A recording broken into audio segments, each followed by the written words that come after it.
Welcome back to my channel. यदि channel पे नए हैं तो चैनल को सब्सक्राइब कीजिए और बेल आइकन दबाना बिल्कुल मत भूलना। ये वीडियो सिर्फ और सिर्फ एजुकेशनल पर्पज है, ना हम खरीदने की सलाह देते हो ना ही बेचने की।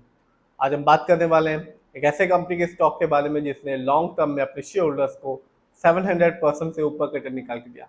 जी हाँ, 700% से ऊपर का रिटर्न निकाल के दिया, वो भी 5 साल में। इस कंपनी का नाम है CDSL। सबसे पहले बात की जाए इस कंपनी के बारे में तो कंपनी डिपॉजिटरी सर्विस प्रोवाइड करती है। जो पैसा हम स्टॉक मार्केट में देते हैं उस पैसे को कंपनी एक्सेप्ट करती है यानी कि डिपॉजिट करती है। बात की जाए इस कंपनी के बारे में तो आज के दिन यानी कि 1 अगस्त 2025 को इस कंपनी का शेयर प्राइस है 1478 रुपीज़ 80 पैसे। और आज इस कंपनी के शेयर में मामूली सी गिरावट देखने को मिली जो कि रही 0.14% की। बात की जाए 1 साल की यानी कि 2024 की, मार्केट डाउन था। इस कंपनी ने अपने शेयर होल्डर्स को एक ठीक ठाक रिटर्न निकाल के दिया। 1 साल में इस कंपनी ने अपने शेयर होल्डर्स को 17.46% का रिटर्न निकाल के दिया। यानी कि आज से ठीक 1 साल पहले CDSL का शेयर प्राइस था 1226 रुपीज़। बात की जाए लॉन्ग टर्म की यानी कि 5 साल की तो यहाँ इस कंपनी ने अपने शेयर होल्डर्स का भरोसा जीता और 5 साल में अपने शेयर होल्डर्स को 747% का रिटर्न निकाल के दिया। यानी कि आज से ठीक 5 साल पहले CDSL का शेयर प्राइस था सिर्फ और सिर्फ 189 रुपीज़। तो यही होता है, यदि आप अपना पैसा अच्छी कंपनी में लगाते हैं तो वो लॉन्ग टर्म में एक अच्छा खासा रिटर्न निकाल के देती है। बात की जाए इस कंपनी के स्टॉक के परफॉर्मेंस की तो 1 साल में यदि आप देखेंगे तो इस कंपनी का शेयर प्राइस हाई गया 1989 रुपीज़, जबकि 1 साल में इस कंपनी का शेयर प्राइस लो रहा 1047 रुपीज़। सिर्फ इतना ही नहीं, यदि हम इस कंपनी के इवेंट्स को देखेंगे तो 2024 में इस कंपनी ने अपने शेयर होल्डर्स को बोनस शेयर दिया। हर एक शेयर के बदले में एक शेयर, यानी कि जिस भी शेयर होल्डर्स के पास यदि 10 शेयर थे तो उसको 10 एक्स्ट्रा फ्री में शेयर मिले। सिर्फ इतना ही नहीं, यदि हम और भी देखेंगे तो कंपनी ने अपने शेयर होल्डर्स को 2 बार डिविडेंड दिया, एक बार 19 रुपए का और एक बार 3 रुपए का। तो यानी कि टोटल डिविडेंड अमाउंट रहा 22 रुपए का। तो कंपनी ने न केवल अपने शेयर होल्डर्स को फ्री में शेयर दिया, डिविडेंड भी दिया और 17% का रिटर्न भी दिया 2024 में। जानते हैं इस कंपनी के फंडामेंटल्स को तो मार्केट कैप अच्छा खासा है 30,949 करोड़।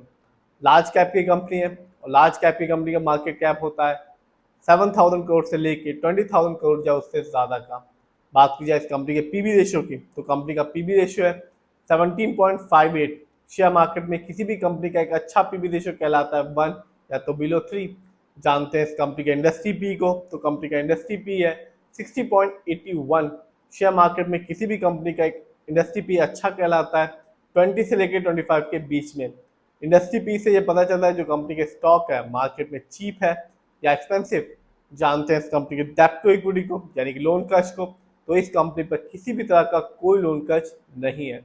बात की जाए इस कंपनी के ROE की यानी कि रिटर्न ऑन इक्विटी तो कंपनी का ROE है 29.92%। शेयर मार्केट में किसी भी कंपनी का ROE अच्छा कहलाता है 15% से लेकर 20% के बीच में। ROE का मतलब होता है जो पैसा शेयर होल्डर ने कंपनी को दिया है कंपनी ने उसका सही से इस्तेमाल किया भी है या नहीं।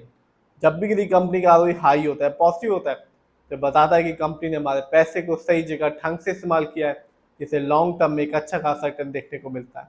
और जब भी किसी कंपनी का ROE कम होता है, नेगेटिव होता है, तो साफ बताता है कि कंपनी ने हमारे पैसे को सही जगह ढंग से इस्तेमाल नहीं किया, जिससे लॉन्ग टर्म में रिटर्न पाने की संभावना कम हो जाती है। बात की जाए इस कंपनी के EPS TTM की तो वो है 23.67। शेयर मार्केट में किसी भी कंपनी का EPS TTM अच्छा कहलाता है 80 और से ज़्यादा का। Earning per share trailing 12 month का यह मतलब होता है कि कंपनी ने लास्ट 12 मंथ में कितनी अर्निंग की, कुछ कमाया भी या नहीं। जानते हैं इस कंपनी के डिविडेंड यील्ड को तो कंपनी का डिविडेंड यील्ड है 0.84%। शेयर मार्केट में किसी भी कंपनी का डिविडेंड यील्ड अच्छा कहलाता है 2% से लेकर 6% के बीच में। हाई डिविडेंड यील्ड अच्छा होता है जो इंडिकेट करता है शेयर होल्डर्स को कि इस कंपनी का स्टॉक अपने पोर्टफोलियो में ऐड करना चाहिए। जानते हैं इस कंपनी के फाइनेंशियल को तो हम यदि रेवेन्यू देखें तो जून क्वार्टर में इस कंपनी का रेवेन्यू रहा 295 करोड़, जबकि ईयरली बात करें तो 2025 में अभी तक इस कंपनी का ईयरली रेवेन्यू रहा 1199 करोड़।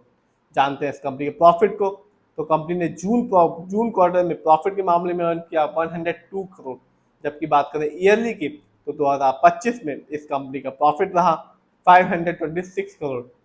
बात की जाए इस कंपनी के नेटवर्थ की तो कंपनी ने 2025 में अभी तक नेटवर्थ के मामले में अर्न किया 1804 करोड़।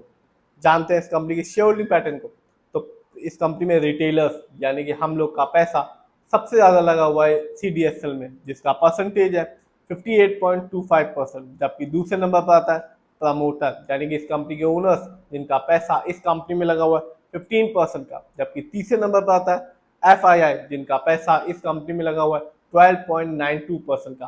तो ये कंपनी यानी कि CDSL अपने शेयर होल्डर्स को ना केवल लॉन्ग टर्म में एक अच्छा खासा रिटर्न निकाल के दे रही है, पिछले साल इस कंपनी ने अपने शेयर होल्डर्स को बोनस शेयर भी दिया और 2 बार डिविडेंड भी दिया। तो कंपनी रिटर्न भी दे रही है, फ्री में शेयर भी दे रही है और डिविडेंड भी दे रही है। फिर भी जिस भी कंपनी के शेयर में इन्वेस्ट करें खुद रिसर्च करें, एनालाइज करें, अपने फाइनेंशियल एडवाइजर की राय लें